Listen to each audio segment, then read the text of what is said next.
Eu não identifico, Dilma. Pronto, Sim, já identifiquei. pronto. Já iniciei a gravação. Gostaríamos de dar boa noite para todos e para todas. Dizer que é um prazer estarmos aqui mais uma vez com este grupo que está aqui, alguns nos assistindo ao vivo e outros depois que assistem a gravação, não é? E de uma forma ou de outra queremos dar as boas-vindas e dizer que é muito bom estar com vocês. E só para os avisos paroquiais, essa webinar hoje está sob a responsabilidade do Instituto Superior da Maia, a professora Marisalva Fávero é a responsável, e temos então as convidadas especiais, a professora Marta Reis e a Paula Costa, que a professora Marisalva irá fazer a apresentação. E aviso só que essa webinar será gravada, não é? Quem desejar, ao final desta etapa, nós já estamos na penúltima webinar, falta só mais uma. Quem desejar receber um certificado de 12 horas de participação nesta etapa do projeto Web Educação Sexual, basta assistir às gravações das webinars anteriores, que estão disponíveis no site do projeto Web Educação Sexual, né, que é só www.webeducaçãosexual.com, e assistam às gravações, preencham os formulários que estão lá em cada uma das páginas do projeto 2015, etapa 2, e depois, quando finalizar agora a última webinar em dezembro, nós fazemos o levantamento e quem respondeu aos 5 formulários pode ter, então, o direito a uma certificação de 12 horas das universidades organizadoras do evento. Não? Agora deixo a palavra com a professora Marisalva e sugiro só que as nossas convidadas palestrantes cuidem dos microfones e desliguem, deixem ligados só na hora de falar. Então, sai de cena a professora Marisalva com a palavra. Obrigada, professora Dilma. Quero agradecer o apoio técnico, não é? E o apoio moral e o apoio e todo o apoio de bastidores que nos dá. A professora Dilma é a mentora deste projeto, o projeto Web Educação Sexual, saiu da sua cabeça, saiu das suas mãos e continua a ser gerido por ela, né? E nós vamos, cada mês uma universidade organiza, mas, na verdade, quem está a par e passo conosco é a professora Dilma. Eu queria dar as boas-vindas a todos e todas, não é? Boa tarde e boa noite para quem estiver a assistir do Brasil, quem está a assistir aqui e quem vai assistir a gravação. Bom dia, boa noite, boa tarde. Esta webinar está incluída neste projeto, que é o de 2015, a segunda etapa, com o tema geral, sexualidades, questões do nosso tempo. Esta webinar de hoje, que é subordinada ao tema Iniciação Sexual na Adolescência, é organizada pelo Observatório da Sexualidade do Instituto Universitário da Maia, uma correção à professora Dilma, que ainda usa o superior, é Instituto Universitário da Maia, sob a minha coordenação, então, e vamos, então, abordar a iniciação sexual na adolescência, tentando, então, aqui analisar os comportamentos sexuais dos adolescentes, os riscos, os problemas de saúde que decorrem dos riscos, também abordando também os jovens que pertencem e as jovens que pertencem a minorias sexuais, dando voz também a estes. Eu passo a apresentar as minhas duas convidadas, a professora Marta Reis e a professora Paula Costa, informando, né, salientando que a professora Paula Costa, além de estar aqui no papel de uma participante especial desta webinar, o formato desta etapa era ter um profissional que abordasse mais teoricamente o tema do dia, né, o tema do mês, e uma professora que nos trouxesse uma abordagem mais prática, a sua experiência mais prática. E nesta webinar lembramos da professora Paula Costa, que viria como, apesar de ser um membro deste projeto, é também cofundadora, né, a partir do GEISEXT da Universidade de Lisboa. Desta vez, e neste momento, ela tem estado sempre no apoio às webinars, e neste evento, hoje, no dia de hoje, está aqui como nossa também convidada, no papel de participante especial, trazendo a sua experiência como professora na escola. Eu passo a apresentar as duas convidadas, a professora Marta Reis é psicóloga clínica, é mestre em sexologia e doutorado em educação e saúde pela Universidade de Lisboa, e atualmente está a fazer o pós-doc, né, o pós-doutoramento como bolseira da FCT. É investigadora na equipe Aventura Social, nas áreas da promoção da saúde, promoções de competências pessoais e sociais, promoção e prevenções de comportamento de risco em adolescentes e jovens, em especial nos temas da sexualidade, no VIH-Sida, o AIDS no Brasil, abuso sexual, violência. Investigadora também no exame da Faculdade de Medicina da Universidade de Lisboa e integra a equipa do Gabinete em Aconselhamento Psicológico da Universidade de Lisboa, o GAP. E é coordenadora executiva, ou foi coordenadora executiva nacional do HBSC, da avaliação da Lei 60, do Ministério da Educação, do YSAV, do Youth Sexual Violence dos Estados Unidos, da Europa, e do projeto Dream Teams. A professora Paula, eu gostaria que depois me corrigissem se eu acrescentei aqui alguma informação a mais ou não informei. A professora Paula Costa é doutorada em Educação, na especialidade TIC na Educação, pelo Instituto de Educação da Universidade de Lisboa, em Portugal. É docente do agrupamento das escolas número 4 de Odivelas, em Portugal. Tem estado envolvida no desenvolvimento de projetos de investigação em educação e ciência, em contextos de ensino e aprendizagem formal e não formal, TIC, e educação sexual. Eu passava, então, inicialmente a palavra à professora Marta Reis. Professora, muito bem-vinda. Eu estarei aqui nos bastidores, recolhendo, então, as informações e os comentários, com o apoio da minha equipa técnica, que está aí também de serviço, dos participantes e das participantes que estão aqui conosco na sala. Professora Marta, tem a palavra. Muito obrigada. Antes de mais, boa noite. Obrigada mais uma vez por ter o privilégio e o prazer de estar a participar nestas vossas palestras super interativas. Boa noite e boa tarde para quem estiver a ouvir. Eu já percebi que me estão a abrir o meu PowerPoint. Optei por trazer, e tendo em conta o que me foi pedido, e percebi claramente que vai haver aqui uma parte, a minha apresentação um bocadinho mais teórica, mas no final penso que haverá um espaço para perguntas e que inclusivamente vai ser, estou curiosa também para ouvir o testemunho da professora Paula Costa, porque ao fim e ao cabo espero que seja um complemento, por assim dizer, de tudo aquilo que eu irei abordar e possivelmente ambas teremos, digamos assim, esta parte na nossa formação, porque a prática obviamente que tem a teórica que eu vou falar.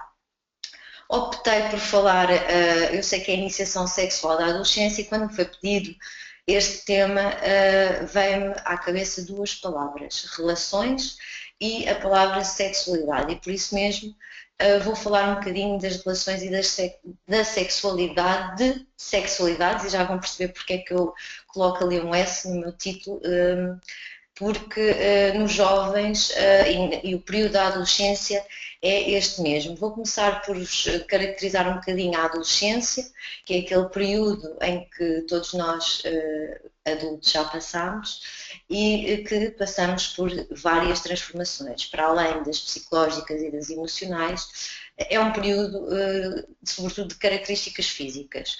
E antes, digamos assim, de entrarmos na adolescência, os nossos jovens passam inicialmente pela puberdade, como estão a ver no slide, ou seja, para as meninas começa um pouco mais cedo que para os meninos. As meninas, normalmente, o início, digamos assim, da puberdade dá-se depois com a primeira menarca, para os rapazes com as primeiras ejaculações.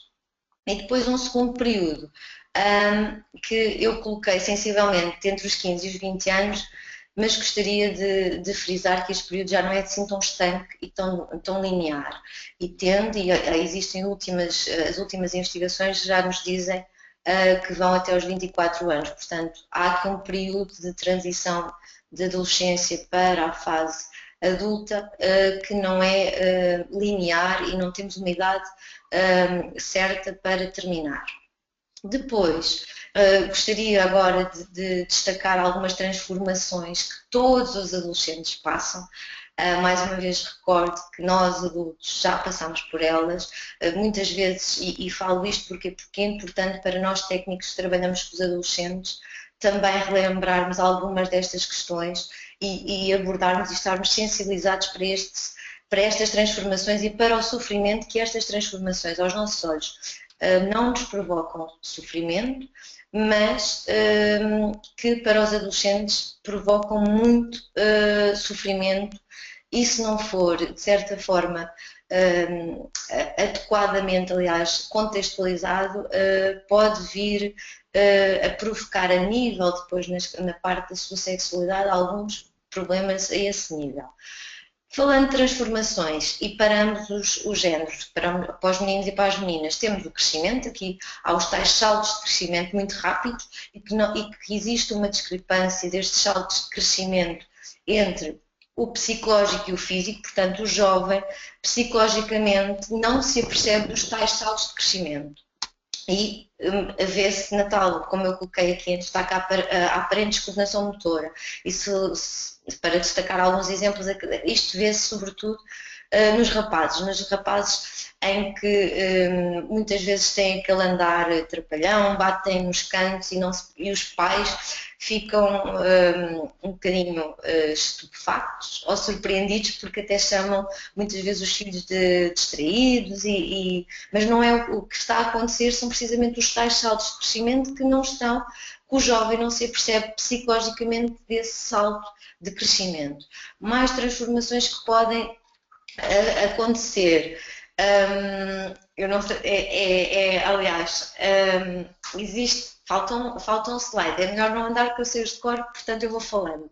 Outras transformações que existem, isto não está a seguir a sequência, exatamente, a seguir a aparente descoordenação nos rapazes, isto é outra questão que eu gostaria de frisar, é o crescimento do pênis e dos testículos, e relativamente aqui à questão dos testículos nos rapazes, e eu vou falando sempre de alguns sofrimentos e alguns exemplos também para sensibilizar quem trabalha com os jovens. E muitas vezes o que é que acontece com os testículos? Há um que é maior que o outro.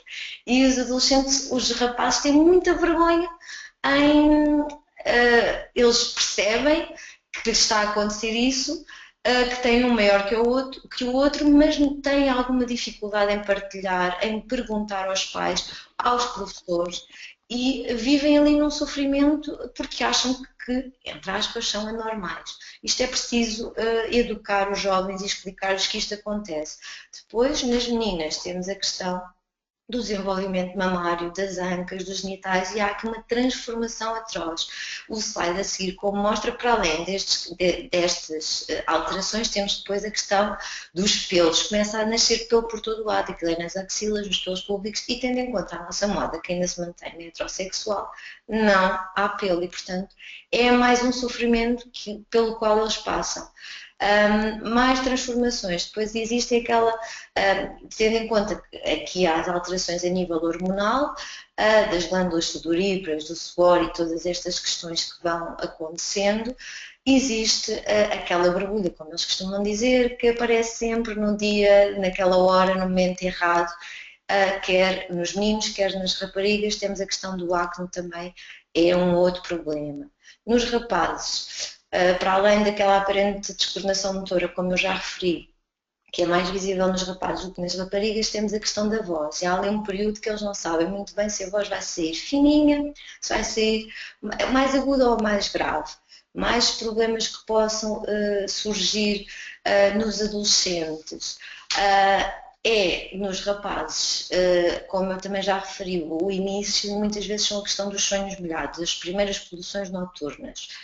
E essas questões, eles, não, obviamente que se um pai vir esta situação, não é óbvio que o jovem não está a ter um sonho erótico. Isto é uma questão fisiológica, o organismo lá está a adaptar-se a estas novas transformações e mais uma vez aqui há que trabalhar e explicar ao jovem que isto acontece e que pode ser durante a noite ou pode acordar com os lençóis molhados e tentarmos nós, técnicos, professores, educadores, falar e abordar sobre estas coisas naturalmente, com que isso não seja um problema para o jovem. Depois os jovens veem tudo demasiado grande, demasiado pequeno, nunca estão satisfeitos. Estou demasiado gordo, demasiado magro, quer ser louro, quer ser moreno. Os jovens, por natureza, há uma insatisfação face ao seu novo corpo e às questões psicológicas e começam aqui a ter uma nova percepção do seu ser e começam a olhar para os outros comparando com aquilo que lhes está a acontecer, sobretudo de igual para igual, os colegas, os seus pares. Temos que terem atenção, aqui os educadores, as questões da vergonha, da timidez e do pudor que possa estar ali a surgir e temos prestar atenção em alguns comportamentos que os adolescentes vão tendo. Depois, obviamente que aqui surge a questão do aumento do desejo sexual e das sensações eróticas, porque a nível orgânico há logo ali um disputar de um conjunto de hormonas que vão acontecer e que também já vou falar um bocadinho delas a seguir, e que tendencialmente os adolescentes, em todas as imagens que vejam,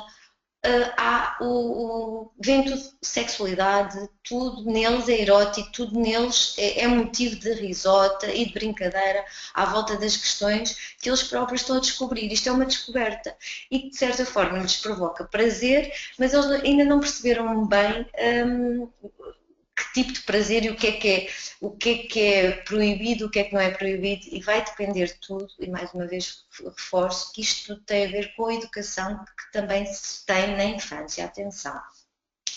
De seguida, há mais outras transformações que acontecem, e obviamente que aqui começa a questão do prazer que eles começam a sentir, começam obviamente a explorar o seu próprio corpo, e é através da masturbação que começam a explorar o corpo. E o que é que a masturbação provoca? Para além do conhecimento do seu próprio corpo, onde é que eles têm prazer, mais ou menos prazer, e começam a perceber que algo está a acontecer, e aqui sim poderá-se dizer que estão a iniciar a sua autossexualidade, porque é um autoprazer, e portanto a sexualidade começa logo com o toque do seu próprio corpo, e o sentirem-se à vontade ou não sentirem-se à vontade.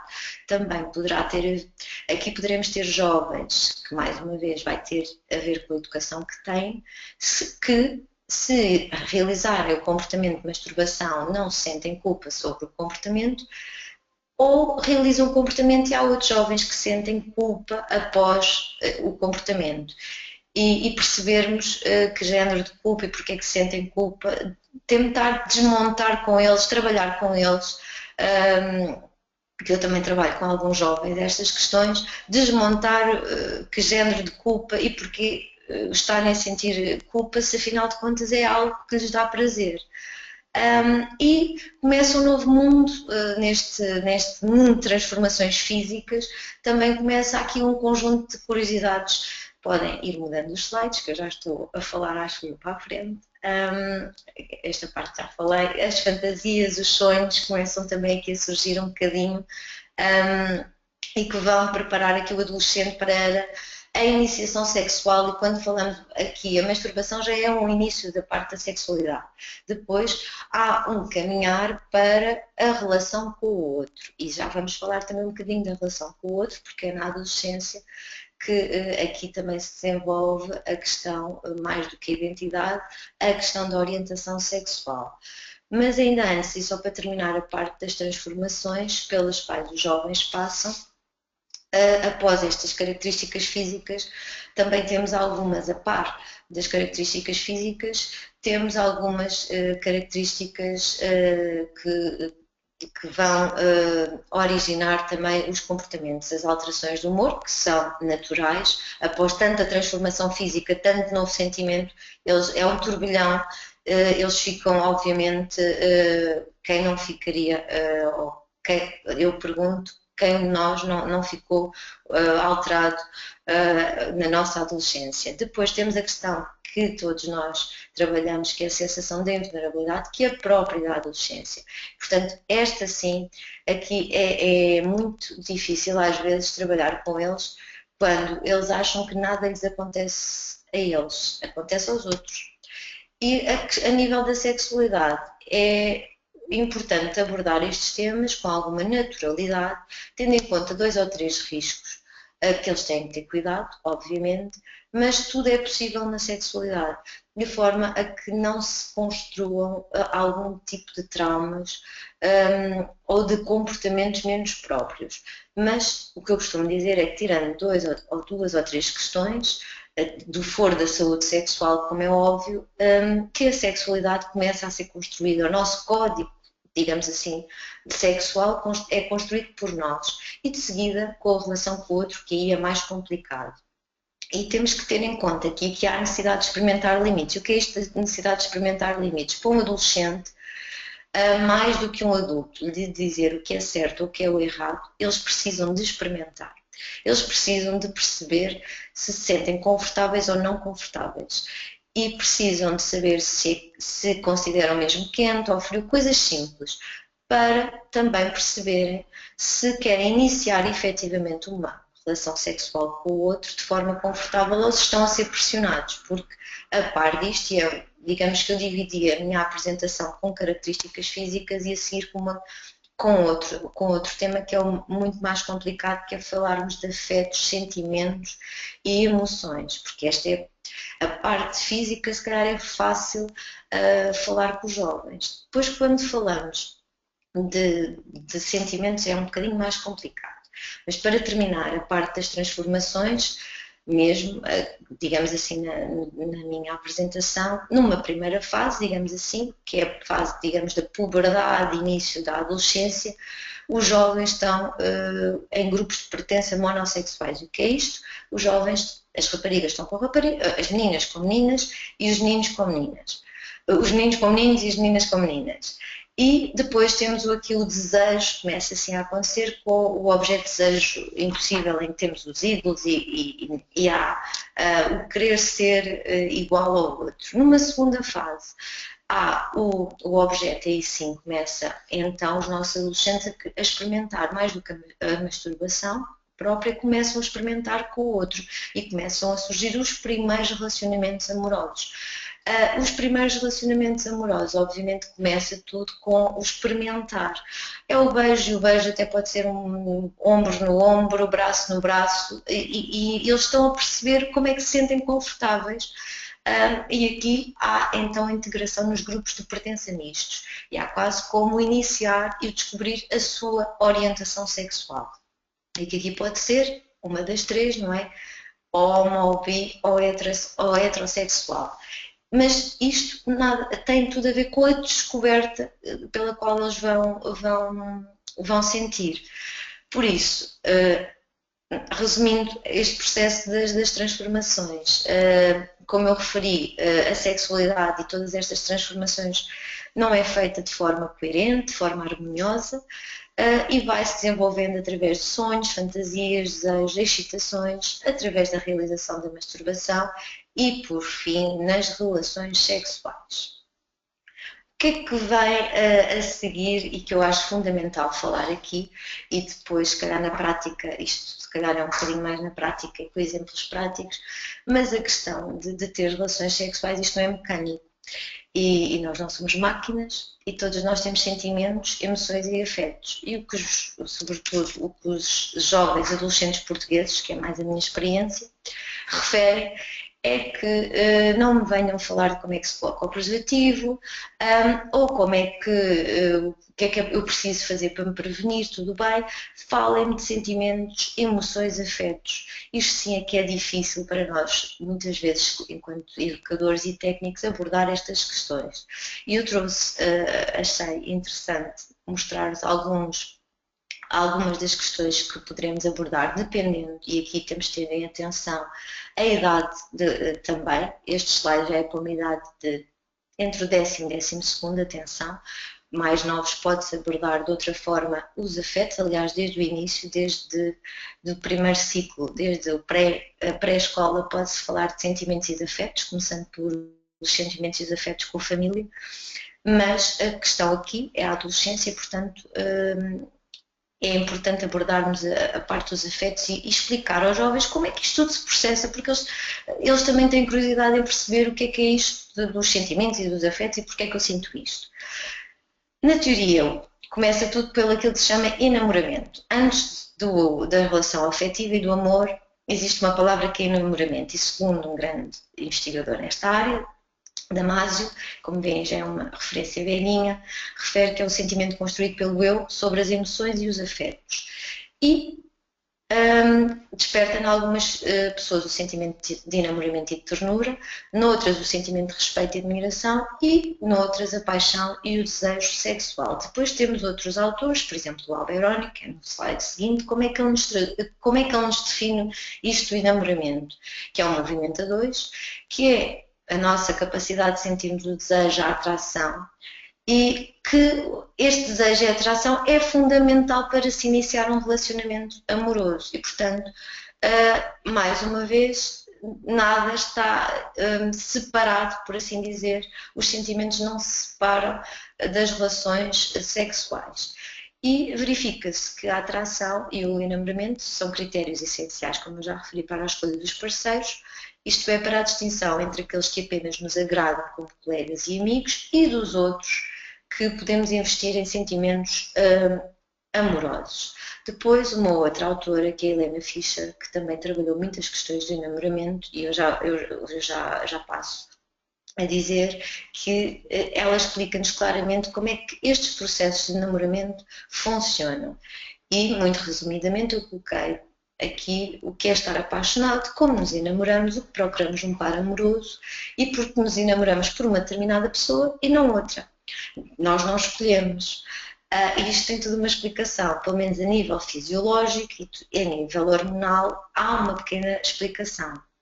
E então, vou-vos mostrar o que é estar apaixonado. Para Helena Fischer, ela refere que é uma motivação, uma vontade nossa, que é muito mais forte que o desejo sexual e mais forte que a sede, a fome, que é uma necessidade básica do ser humano e mais forte até que a vontade de viver. E é aquilo que nós chamamos de paixão.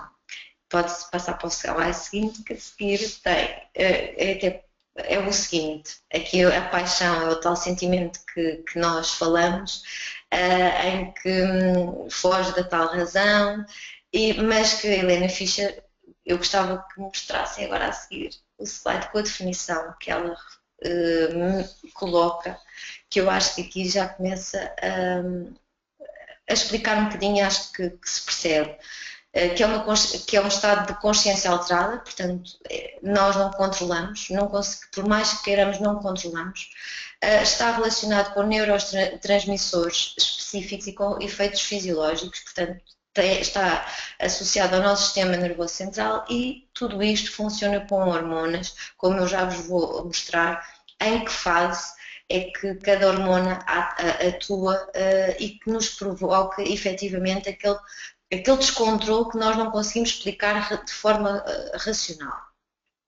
E por isso, para além disso, ela refere-nos que este estado da paixão é um estado transitório, que dura cerca de 1 ano e meio, mas posso-vos dizer que os estudos mais recentes dela, já de 2008 e de 2012, referem que podem ir até 3 anos, a fase da paixão, e que depois passa para um estado mais calmo, por assim dizer, ou, como se costuma dizer, ou acaba a paixão e volta-se a ter uma nova paixão, ou então constrói-se a passagem para a fase do amor, um relacionamento de longa duração. A seguir, também costumo falar com os adolescentes que os sentimentos podem mudar, obviamente, e variam de pessoa para pessoa, e aqui na adolescência surgem as primeiras paixões, e se o amor for correspondido, é tudo um mundo de cor-de-rosa, do país das maravilhas. Mas também temos que alertar os nossos adolescentes que às vezes pode não ser correspondido. E então temos que trabalhar um bocadinho com mais uma desgraça, mais um sofrimento e mais uma incapacidade dos nossos adolescentes sofrerem ali horrores. E quando falo isto, eles sofrem a sério. Atenção, que não é, e temos que ter uma grande empatia para com este sofrimento com eles, porque efetivamente às vezes, sejam os técnicos, os professores, os pais, desvalorizam aquele sofrimento. E o que eu costumo dizer é que uma atitude securizante, com que o adolescente sinta que tem ali alguém que os ouça e que esteja, pelo menos, a compreender aquele sofrimento, alivia tudo o resto. Basta só uma atitude de compreensão e de eu estou aqui e consigo compreender que estás em sofrimento. Às vezes basta esta atitude do que isso passa, não, efetivamente não, para eles não passa, para eles temos que ter noção que inclusivamente na fase da adolescência um mês corresponde a um ano. Eles não, a ter noção do tempo, 5 minutos é uma hora para eles, portanto tudo neles é muito rápido e temos que perceber que assim, eles precisam de uma atitude de temos que ser os ansiolíticos deles. Basicamente é isto. Bem, mas voltando à questão daqui do que é estar apaixonado, como eu já referi, esta parte da paixão, o amor é cego, já dizia Shakespeare, aliás, a paixão e estes processos de enamoramento já foram falados. De seguida, poderemos abordar como é que nos enamoramos. Está no slide para a frente. Que eu acho, sim. Aqui, nos processos do enamoramento, como é no slide a seguir, só para quem nos está a ver ir acompanhando, aqui neste processo de como nos enamoramos, é frequente distinguirmos 3 fases no processo de enamoramento e em cada uma das fases, que é a atração, o desejo e, por último, o relacionamento afetivo, temos o trabalhar das hormonas pelas quais nós não conseguimos controlar. E na primeira fase, eu vou guardar só para me acompanharem, que pode haver algumas dúvidas, que é a fase do desejo, vou falando. O desejo aqui, na primeira fase do enamoramento, é alimentado pela testosterona e pelo estrogênio. Estas duas hormonas começam logo muito ativas na fase da adolescência e desengane-se quem julga que a testosterona só existe nos homens. Mentira, a testosterona existe nas mulheres, ainda bem que assim é, que é fundamental para ativar sobretudo o desejo sexual. O que é que a testosterona vai fazer? É precisamente o desejo sexual que ativa. Depois, na segunda fase deste processo de como nos enamoramos, temos a atração e na fase da atração isto começa a ser quase como doloroso os sentimentos, é o tal descontrole completo, em que provoca no ser humano um quadro sindromático de vários sintomas, é taquicardia, é não ter sono, a perda do apetite, um bem-estar, e se for correspondido então é as borboletas, é o estômago, é tudo, aquilo é um rebuliço, é tudo mil maravilhas. Na terceira, aliás, nesta fase da atração, quais é que são as hormonas? Podem ir mudando os slides, se quiserem. As hormonas têm, na fase da atração, a dopamina. A dopamina, eu se calhar vou guardar, só para perceberem que isto estava aqui tudo. O desejo eu já falei, a seguir também já falei aqui a parte da atração. E aqui nesta fase 2 temos a grande hormona que é a dopamina, e a dopamina vai estimular o nosso sistema nervoso central e a dopamina que vai fazer aqueles sintomas todos, a taquicardia, o rubor e tudo mais. Esta substância é chamada por os grandes investigadores do elemento químico do prazer que produz a tal sensação de felicidade. E para além desta hormona, também temos uma outra que é responsável pela manutenção do desejo sexual, que é a noradrenalina, e que vai causar a tal aceleração do coração, a excitação e o que nos provoca a sudação. Portanto, isto tudo está interligado com o nosso sistema e de forma fisiológica. Depois, de acordo com a mesma autora, Helena Fischer, que foi ela que a explicou, e eu acho que é muito interessante para quem tiver interesse nesta área, podem ler o livro Porque Amamos, e explica estes processos todos detalhadamente. Estas duas hormonas juntas vão, tanto a noradrenalina e a dopamina, vão manter a tal fase da atração e esta fase da paixão, por isso é que isto dura há algum tempo. Mas depois temos uma outra hormona para acalmar, porque não podemos viver 24 horas em processo de aceleração, que é a serotonina, que de certa forma vem acalmar, por assim dizer, e regular tudo que a dopamina e a noradrenalina vai fazer, de forma a nos mantermos vivos, por assim dizer, e de forma vital. De seguida, na fase 3 do enamoramento, temos então como é que se faz a tal ligação afetiva. E aqui, nesta fase da ligação afetiva, temos sobretudo a presença de duas hormonas fundamentais, é a oxitocina e a vasopressina. Obviamente, todas as hormonas que eu estou a falar, elas não têm única e exclusivamente esta função, também servem para outras situações. Mas, no que corresponde aqui à questão afetiva, estas duas hormonas, a oxitocina é libertada, por exemplo, por ambos os sexos durante o orgasmo e aqui também vai acalmar o outro processo da paixão, da atração, e a vasopressina, que é atualmente conhecida como a hormona da fidelidade. É quase como o ser humano sente-se agarrado ao outro e não consegue mesmo estar com mais ninguém. É aquele processo e acho que todos vocês também já ouviram falar em que no processo inicial da paixão, do início do relacionamento, o casal, seja ele homossexual, heterossexual, o que quer, independentemente da sua orientação sexual, há um início da relação em que só se quer estar com o outro e não se quer estar com mais ninguém. Portanto, é esta ligação afetiva que acontece. Tudo isto é devido a estas hormonas que eu tenho estado aqui a explicar. De seguida, o que é que procuramos no par amoroso? Senhora Marta? Sim. Está-me a ouvir? Sim. Senhora Marta, era só para pedir que fosse concluindo. Ok.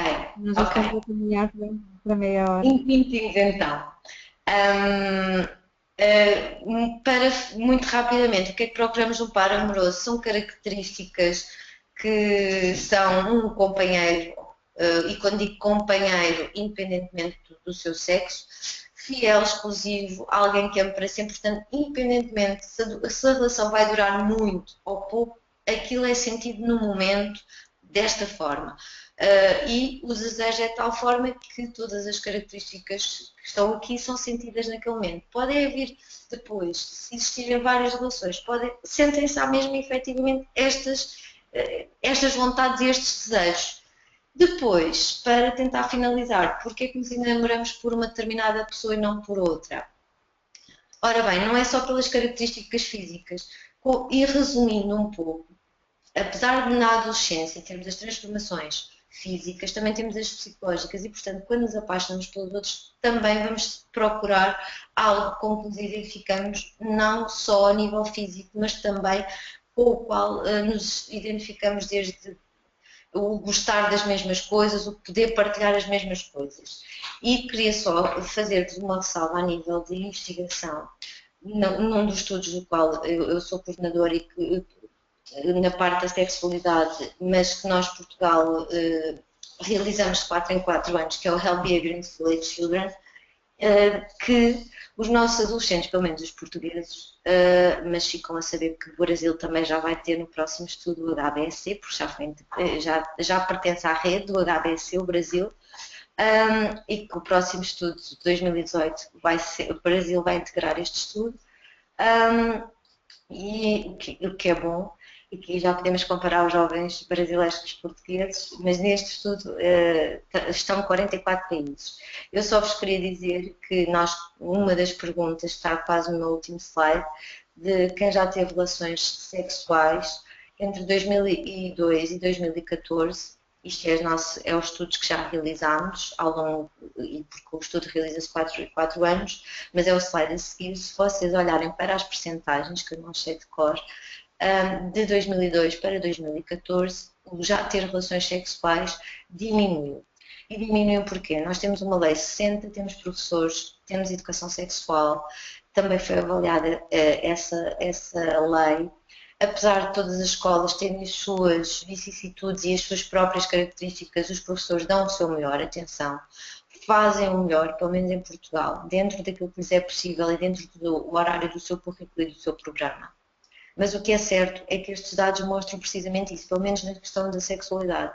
Os jovens estão informados e não iniciam as relações, pelo menos de forma sem ser pensada, pelo menos é isto que eles nos dizem. E os dados quantitativos dizem-nos isso mesmo, assim como a idade tem-se mantido, anda aqui na média dos 14 anos, só por curiosidade, mas temos cada vez mais jovens a referir que começam mais tarde as relações sexuais. Portanto, eu não vou terminar, depois das conclusões, tinha mais slides de conclusões, mas deixem aberto alguma questão que queiram colocar. Existem imensas coisas que poderíamos falar sobre a parte do início da sexualidade na adolescência. Obrigada. Muito obrigada, professora Marta. Obrigada por esta muito deliciosa apresentação. Eu acho muito bom falarmos dos afetos e falarmos da paixão e destas outras áreas, não é? Quando abordamos a adolescência e a sexualidade. Aliás, quando abordamos a adolescência, pretendemos abordar diretamente só os riscos. Quero mais uma vez agradecer ter aceito esse desafio e deixava então as perguntas para o final, em que quando o público poderá, então os nossos assistentes poderão fazer a pergunta diretamente até através do microfone. Passava então a palavra à professora Paula Costa. Paula, boa noite, agora mais formal. Muito obrigada. Boa noite a todas e a todos, especialmente quem nos está a ver. Um beijinho para o Brasil e um beijinho para Portugal. Agradecer à Marta pela introdução que fez, que vai muito ao encontro daquilo que eu irei falar. Há muitos aspectos, efetivamente, que os professores devem ter em consideração e os educadores devem ter em consideração quando começam a abordar estas questões da educação sexual e da sexualidade com os jovens e com as crianças. Portanto, cada vez, desde mais cedo, estes aspectos devem ser falados. E o que eu venho apresentar é fruto do meu mais recente último percurso nas escolas portuguesas, que teve como pontapé de saída a minha participação na Fundação Portuguesa à Comunidade contra a SIDA, que, para além de outras valências, tem vindo a desenvolver em escolas portuguesas, portanto, no Porto, em Coimbra, em Lisboa, em Setúbal e também na Madeira, na Ilha da Madeira, um projeto de promoção e prevenção de comportamentos de risco, que se denomina Projeto Nacional de Educação pelos Pares. Portanto, a filosofia deste projeto assenta na formação de jovens voluntários universitários, que se constituem nas BUI, nas Brigadas Universitárias de Intervenção, que, conjuntamente com os professores que estão destacados nesta fundação, vão às escolas do ensino básico e secundário, portanto, a nível nacional. Este projeto, só para contextualizar, tem início no 7º ano de escolaridade nestas escolas e as temáticas que se abordam nesse 7º, 8º e 9º ano são a comunicação, a autoestima, o respeito, o conceito de sexualidade, as relações interpessoais, as tomadas de decisão, o corpo sexuado, sentimentos, afetos e emoções, comportamentos de risco, VIH, SIDA e outras ISTs, resposta a perguntas difíceis que são colocadas pelos alunos de forma anónima no início do projeto, e nós aqui salientamos as perguntas difíceis porque efetivamente os professores manifestam muita dificuldade em responder a essas questões. Abordamos também o conhecimento interpessoal, as atitudes e valores, nomeadamente a coesão, responsabilidade, respeito e tolerância, autoestima e autoconceito, sexualidade e afetos, nomeadamente o namoro e a primeira vez, e depois, no 9º ano, estes jovens que são formados no 7º e 8º ano vão intervir junto dos seus colegas no 7º ano. Portanto, daí ser a educação pelos pares. Numa fase inicial, os voluntários universitários vão a estes jovens e depois, no decorrer da sua escolaridade pelo 3º ciclo, portanto, eles vão recebendo formação e preparam-se eles próprios para serem pares educadores. Este é o contexto do projeto. A parte prática que vos venho apresentar hoje foge um bocadinho a esse projeto, contudo foi trabalhada com alunos que beneficiaram desse projeto nos 7º, 8º e 9º anos. Portanto, eles ao longo de 3 anos estiveram connosco a trabalhar estas questões da educação sexual e da sexualidade. Portanto, são 198 alunos com idades compreendidas entre os 15 e os 17 anos, de uma escola da região de Lisboa, jovens estes, portanto, que pertencem a uma classe social de extrato médio-alto. E eu refiro isto porque tem algumas implicações depois na interpretação dos dados que vos trago a seguir. Esta ação, concretamente, que vos apresento, foi inserida no âmbito do Dia dos Namorados. Portanto, foi uma sessão que se desdobrou em 3 sessões, ao fim e ao cabo, em que, numa primeira sessão, portanto, falou-se acerca do namoro saudável e da violência no namoro. Depois, houve uma outra sessão em que os alunos discutiram com os especialistas, e aqui os especialistas eram os professores da Fundação e os voluntários universitários, uma série de questões, que mais à frente já vos apresento, e numa terceira sessão houve então a resposta a um questionário.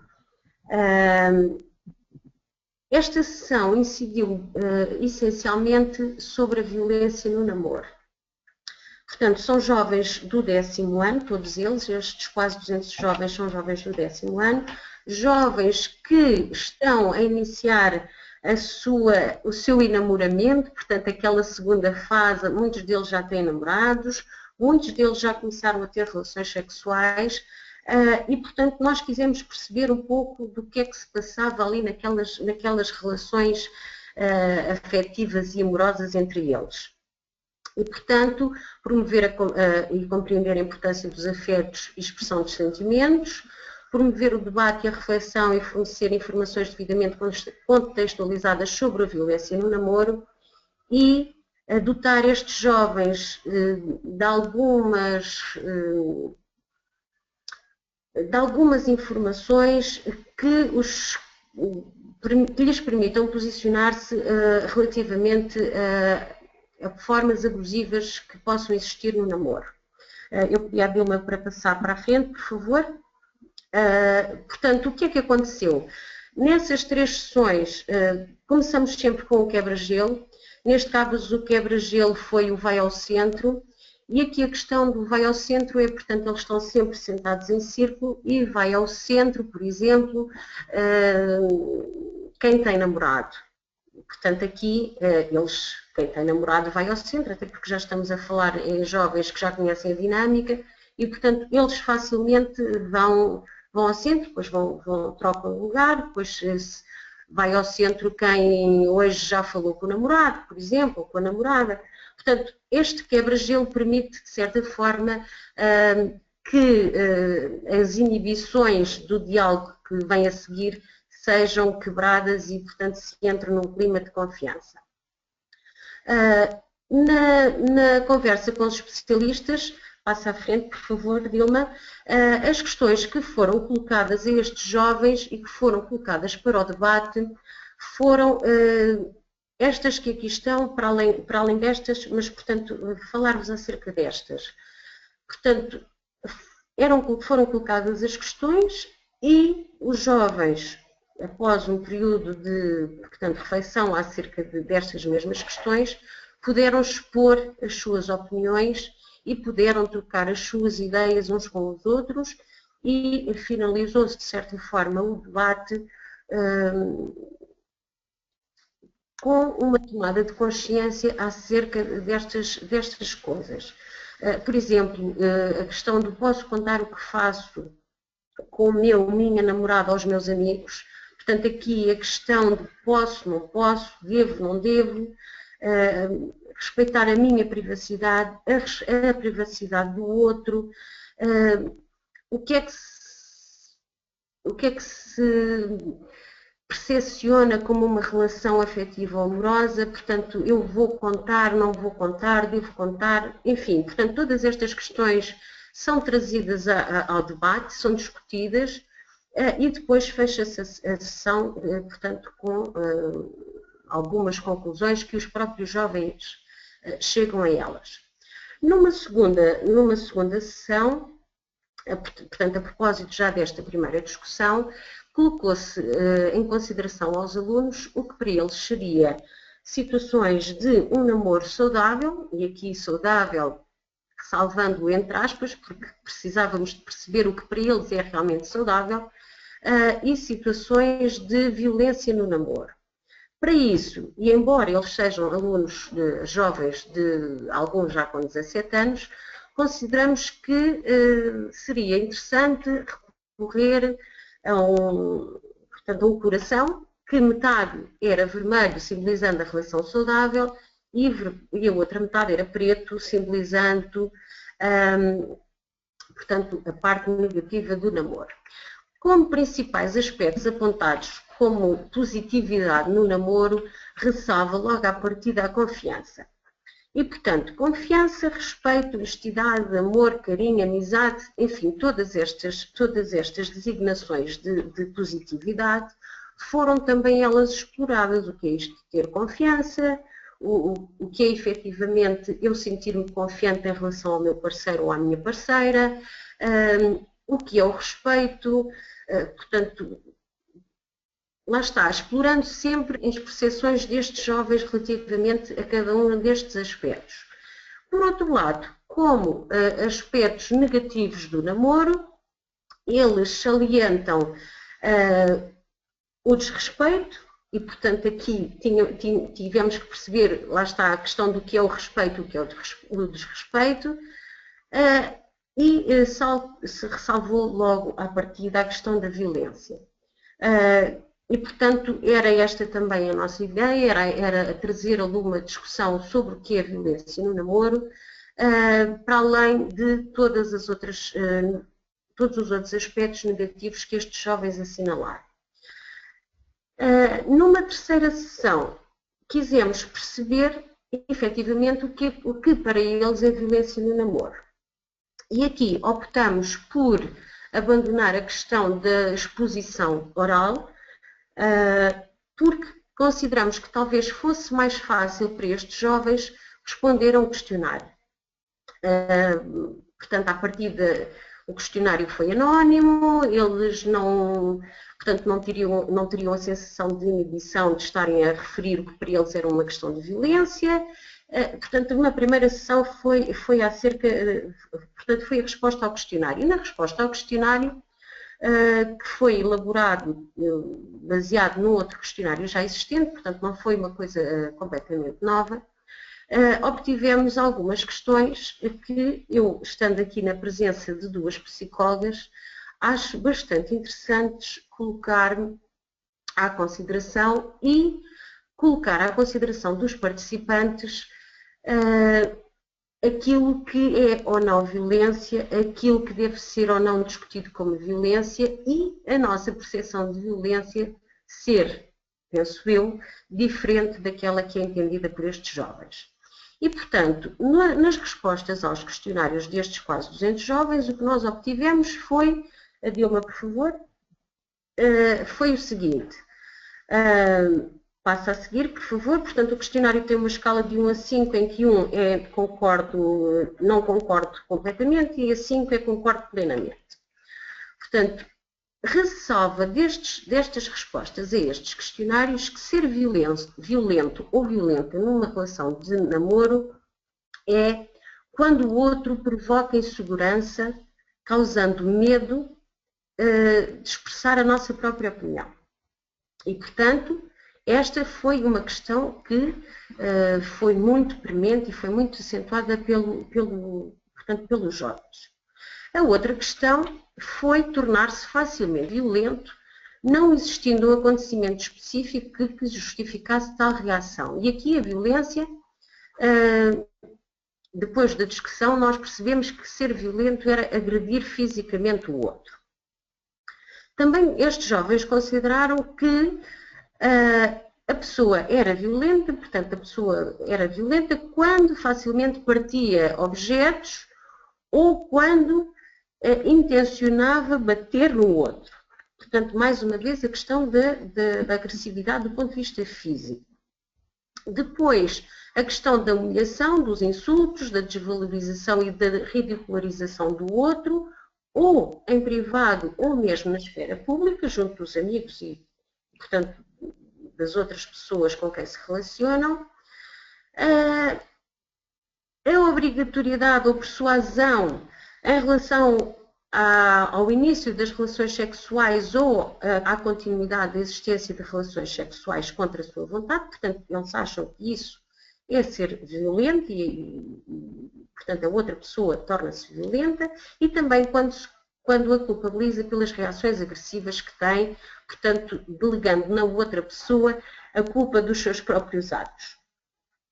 E, portanto, isto foram os aspectos que estes alunos consideraram como violência. Os outros itens do questionário tiveram respostas mais esbatidas na escala. E estas questões colocaram-nos aqui muitas reflexões. Porque, por exemplo, a questão de fazer, portanto, por exemplo, retirar o telemóvel, estar constantemente a pressionar quem é que te está a ligar, deixa-me ver quem é que te mandou uma mensagem, portanto, isso para eles não é violência no namoro. Isso faz parte do seu dia-a-dia, isso já está intrínseco e isto é preocupante. Relativamente, quando a opinião não é igual, portanto, quando no casal, no par, a opinião é discordante, o outro ficar agressivo e manifestar essa agressividade de uma forma verbal e às vezes até mesmo psicológica, estes jovens também não consideram isso violência. Também não consideram violento, nem violência, não ser sensível às necessidades do outro. Portanto, há aqui uma série de coisas que nos colocaram uma série de questões, de questionamentos e, portanto, estes jovens este ano irão ser, portanto, novamente visitados pela equipa do CAOS de Lisboa e estas questões irão ser novamente abordadas porque, portanto, eles também já têm outra idade, provavelmente terão outra visão acerca disto e planifica-se, portanto, pensa-se pegar nestas questões da violência do namoro e continuar a trabalhá-las de uma forma mais efetiva, porque efetivamente tudo aquilo que não é físico, tudo aquilo que é uma questão psicológica, uma questão mais, por exemplo, verbal, eles não consideram como violência e, portanto, isto terá que ser trabalhado. Portanto, era esta a prática que eu vos queria trazer. Existem outras tantas práticas nesta equipa da Fundação e noutros professores que desempenham este papel de implementação da Lei 60 nas escolas.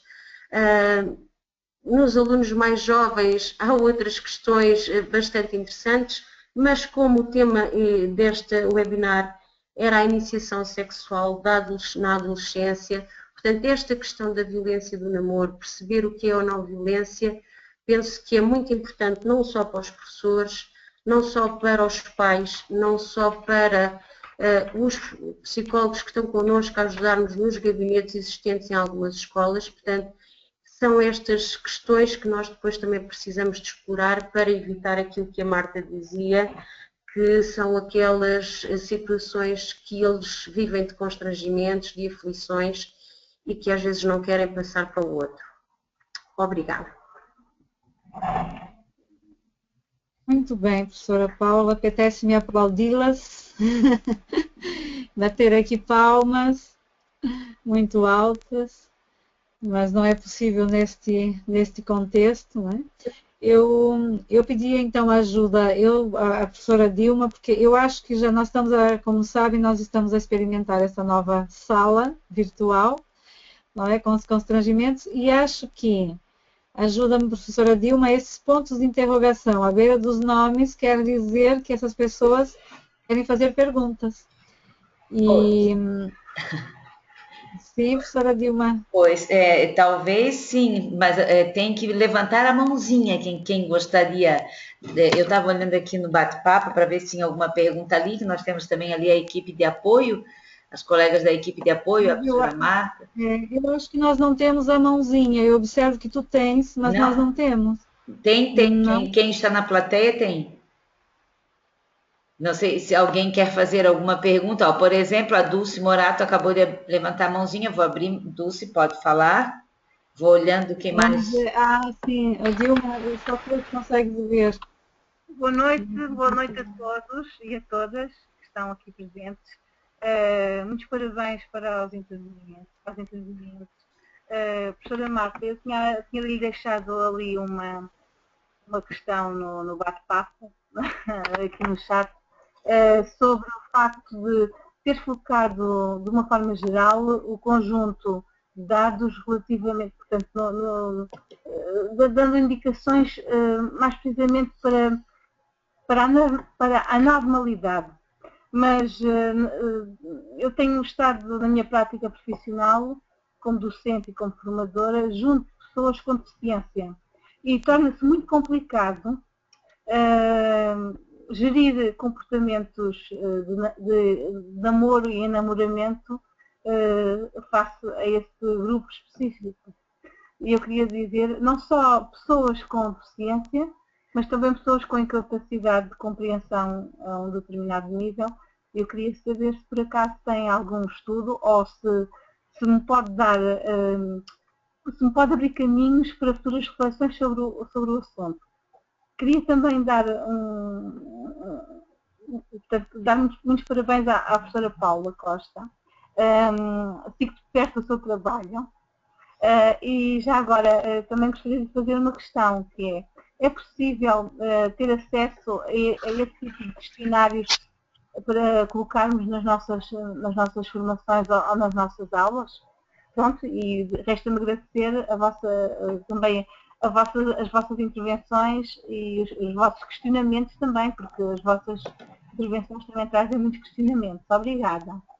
A professora Marisalva também tinha, antes da professora Marta responder, não sei se queres dar por vez, tem a professora Marta com a mão levantada, não sei se a gente junta as perguntas todas num bloco, por causa do tempo, e a Cristiane também colocou aqui uma pergunta e também tinha levantado a mão, não sei como é que tu queres conduzir, só estou fazendo aqui a parte da... Eu deixo a consideração das colegas, preferem ouvir todas as perguntas e respondem, e depois no final nós vamos dedicar uns 10 minutos só para isso, porque senão, para não avançarmos muito. Para mim é indiferente, como quiseres. Também. Pronto, então vamos dedicar vamos dedicar 10 minutos no máximo, porque já vamos, não é? Para não ficar muito longo, depois ficar muito cansativo. Eu dava a palavra às colegas para responder pergunta a pergunta e assim vamos gerindo. Não vai dar para responder a tudo. Então, só para comunicar, tem três com a mãozinha levantada, então se puderem ser sucintas nas respostas, a gente consegue que outras, né? Mas, passo então a palavra. Eu vou tentar ser muito, muito sucinta. Muito rapidamente, relativamente à deficiência, eu acho que é uma lacuna muito grande, mas não é só em Portugal, devido à dificuldade que existe em fazer investigação e ao código de ética e deontologia que existe para podermos delinear melhores e intervenções mais atuais. No entanto, existe um estudo do professor Jorge Cardoso que já iniciou esta temática com a deficiência, nomeadamente em Portugal. Porém, existe também, e depois da deficiência, temos que ver os diferentes graus, porque há jovens com necessidades educativas especiais. E isso, a Lei 60 prevê educação sexual para esses jovens. São coisas diferentes. Uma coisa é as necessidades educativas especiais e outro depende do grau de deficiência, que eu não sei qual é que seria o grau de deficiência que estaria a falar, mas que já existem estudos sobre isso. Eu depois posso enviar para a Dilma, para divulgação, aquilo que tenho conhecimento, está bem? Uhum. A Marta? Em relação Dilma, professora Paula. Desculpa, Paula. Uhum. Em relação à questão do questionário, portanto, o questionário foi um questionário adaptado. Eu penso que nenhum elemento da Fundação Portuguesa da Comunidade contra a SIDA irá opor-se que a partilha do questionário seja feita, ele não é da nossa direta autoria, mas chamada adaptação. Depois eu farei colocar à disposição no site do projeto Web Educação Sexual. Então, eu abri o microfone para a professora Marta Caserito, que estava pedindo, a professora Gabriela Carvalho também estava com a mão levantada, e a Cristiane, eu abri também o microfone, que também tinha colocado uma pergunta ali e também levantou a mão. Então, eu vou colocar pela ordem, então a Cristiane, que estava na frente, pode colocar a pergunta, Cristiane, a seguir a Marta e a professora Gabriela, são as três que estavam com a mão levantada nesta ordem. Já estão com o microfone ligado, tá? Cristiane, ainda está cá?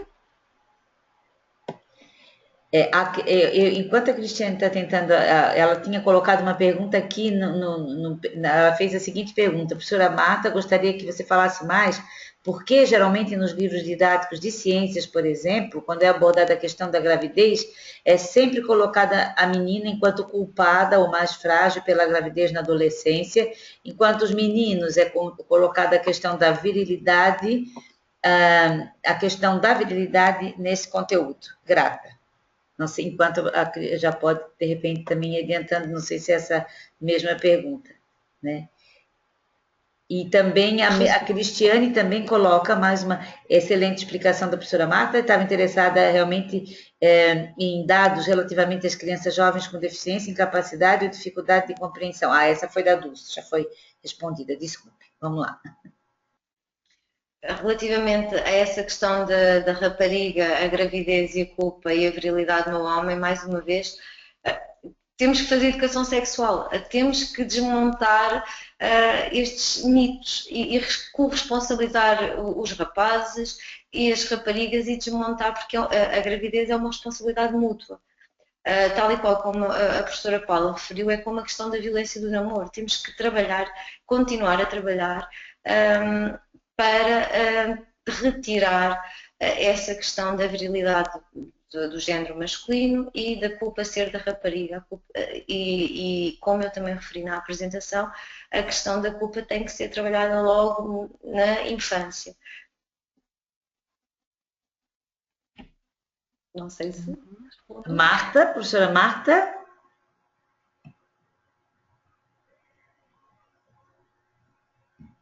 Oi, professora Marta. Tem microfone que eu estou vendo, Isso, o microfone dela está ativado. Eu estive a responder, não me ouviram? Sim, sim. Sim, sim. Não sei. Nós estamos... Não, a professora Marta é outra Marta, é Marta Caseirito, que está tentando fazer uma pergunta. E a professora Gabriela Carvalho também estava com a mão levantada, está com o microfone ligado, professora Gabriela. Não sei o que é que se passa aqui, as assistentes não estão conseguindo entrar, não é? A professora Gabriela tem aqui uma informação a dizer que estava sem microfone. Não tem microfone neste computador, a Marta Caseiri também está a dizer. Ah, tá. Há, entretanto, aqui uma pergunta da Dirce. Isso. Dirce Freitas. Eu gostaria de saber qual seria a melhor idade para falar sobre sexualidade. Pois tenho um filho de 8 anos e temos um relacionamento bem aberto. Essa é uma boa pergunta, não é? Professora Marta e professora Paula. Ela quer começar. Bem, eu posso começar, portanto aqui parece-nos que estamos perante uma mãe, não é? Uhum. Mais do que uma professora, uma mãe, e portanto eu penso que desde o nascimento, quase, não é? Não falando, mas fazendo, ou não fazendo, como diz a Dilma, não é? Não fazer também é educar, e eu penso que responder de uma forma simples e verdadeira às questões que nos são colocadas é sempre a melhor opção. Quando, sempre, eu estou a lembrar-me, e peço desculpa só fazer este parênteses, uma ocasião cruzei-me com uma avó e uma neta, e a neta disse à avó que queria ter uma mana. Estávamos pela altura do Natal e a avó responde à menina: tens que pedir ao Pai Natal. Portanto, este tipo de respostas é que são as respostas que se devem evitar, porque o Pai Natal não traz os manos nem as manas.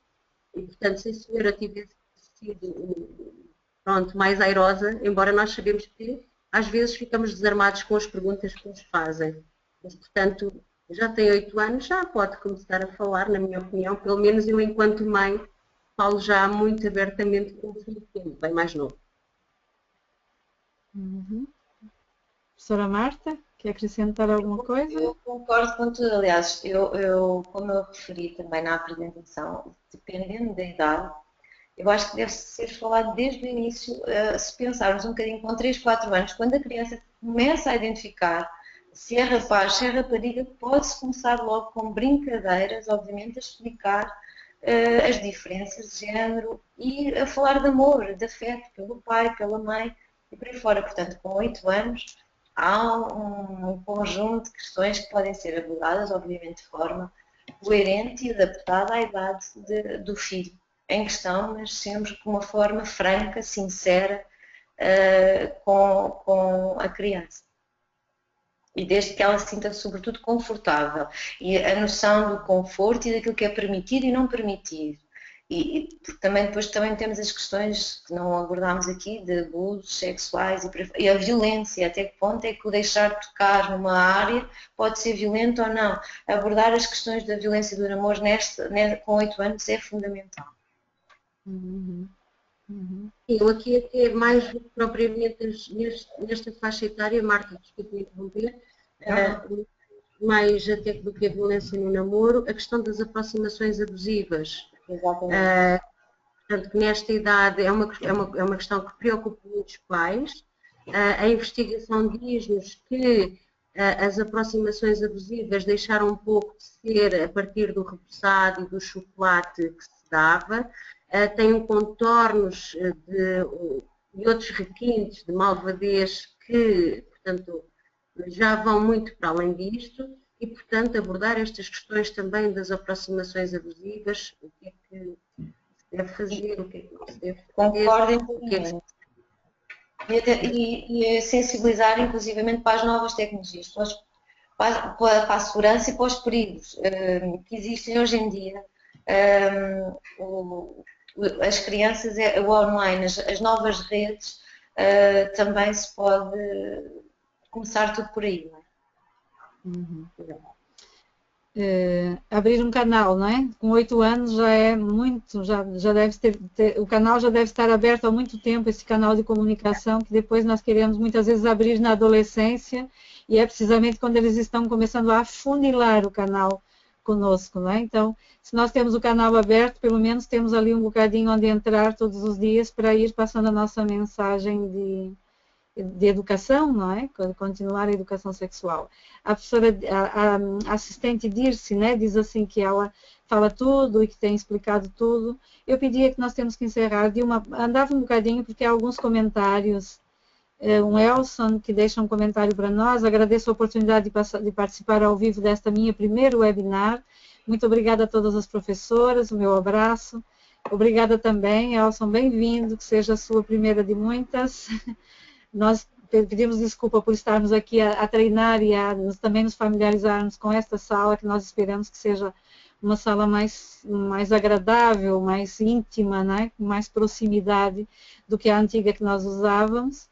Obrigada, professora. Tem aqui um comentário da Dirce também. Professoras, adoro os cursos de vocês. A Cristiane, obrigada, agradece. Não sei, Dilma, eu estou a ler a tua tela, o teu ecrã. Eu posso fazer minha pergunta? Oh, sim, Gabriela, vocês estão querendo perguntar e agora chegou minha vez, então. Parabéns às professoras, novamente. Uma curiosidade que me despertou durante a apresentação de vocês sobre o namoro e namoramento, paixão, como vocês têm lidado, se existe a manifestação amorosa entre homossexuais? Como é que vocês têm lidado com esse tipo de coisa? Eles têm se manifestado, eles têm se exposto?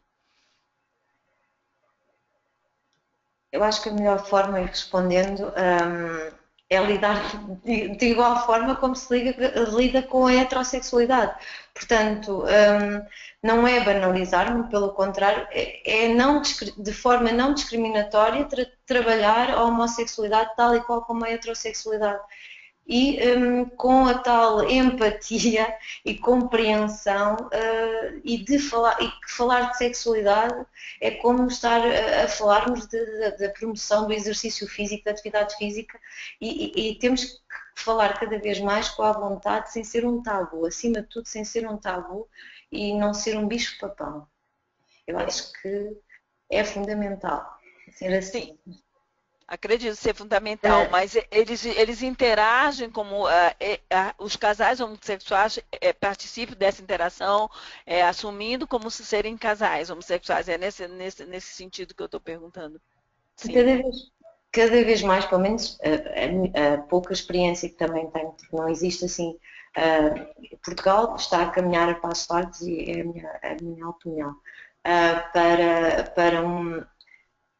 para uma boa, mais do que entre eles aceitam-se. Eu diria que o caminhar de Portugal é para a sociedade poder aceitar a homossexualidade.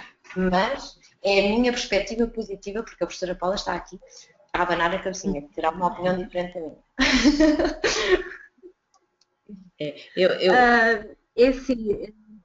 Da experiência que eu tenho e relativamente a esta pergunta da Gabriela, assim, os jovens em sala de aula, quando nós abordamos a questão da homossexualidade, até são capazes de aceitar a homossexualidade entre mulheres. Não aceitam, é mais difícil, é muito complicado trabalhar com eles a homossexualidade masculina. E, pese embora algumas transformações que eu tenho sentido nas escolas, continua a ser muito difícil abordar com os jovens a questão da homossexualidade. Porque eu, por exemplo, atualmente já estou aqui a vivenciar aquela questão dos namoricos e as miúdas andam atrás dos miúdos e os miúdos das miúdas, e quando eu digo, então, mas se for uma namorada ou se for um namorado, esta questão não é muito aceite. E, portanto, trabalhar as questões da homossexualidade com crianças e jovens é um trabalho que ainda é embrionário e não é muito fácil de ser aceito pelos jovens. Não é. Nem em escolas, nem nenhuma escola. Pelo menos aquilo que a minha prática me diz é esta. Professora Marisalva, eu queria só colocar aqui uma questão rapidamente, que é muito comum acontecer na adolescência, que foi colocado pela Isabel Azevedo. Ela diz assim: boa noite, tenho uma filha de 15 anos e sempre que tento falar sobre sexualidade com ela, responde-me, que nojo, né? Sempre tivemos uma relação aberta, em relação aos outros assuntos, não percebo.